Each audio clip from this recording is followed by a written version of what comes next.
যুক্তরাজ্যের লন্ডনে তাপমাত্রা ৩০ ডিগ্রি সেলসিয়াস ছাড়িয়ে যাওয়ায় দুর্ভোগে পড়েছেন নগরবাসী। বছরের তৃতীয় দাবদাহে যাতায়াত থেকে শুরু করে দৈনন্দিন কাজ কঠিন হয়ে পড়েছে বলে জানান বাসিন্দারা। এদিন লন্ডন চিড়িয়াখানা পরিদর্শনে গিয়ে ব্রিটেনের রাজা তৃতীয় চার্লসও গরম নিয়ে মন্তব্য করে বলেন, বয়স বাড়ার সঙ্গে সঙ্গে এই গরম আরও কষ্টকর হয়ে ওঠে। স্পেনের রাজধানী মাদ্রিদেও তীব্র গরম থেকে বাঁচতে ছাতা, হাত পাখা ও পানির উপর নির্ভর করছেন স্থানীয় বাসিন্দা ও পর্যটকরা।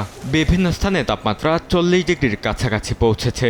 দেশটির আবহাওয়া সংস্থা কয়েকটি অঞ্চলে সর্বোচ্চ সতর্কতা জারি করেছে। চলতি মাসেই তাপপ্রবাহজনিত কারণে কয়েকশো মানুষের মৃত্যুর তথ্য জানিয়েছে দেশটির পর্যবেক্ষণ ব্যবস্থা।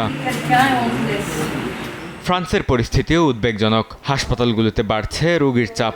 বিশেষ করে বয়স্কদের মধ্যে গরমজনিত জটিলতা বেড়েছে। অনেক হাসপাতালে পর্যাপ্ত শীততাপ নিয়ন্ত্রিত ব্যবস্থা না থাকায় জরুরি ভিত্তিতে ফ্যান, সানশেড ও নতুন এয়ার কন্ডিশনার বসানোর উদ্যোগ নেওয়া হয়েছে। স্বাস্থ্য কর্তৃপক্ষ অতিরিক্ত মৃত্যুর ঘটনা নিশ্চিত করে হাসপাতালগুলোর জন্য জরুরি তহবিল বরাদ্দ দিয়েছে।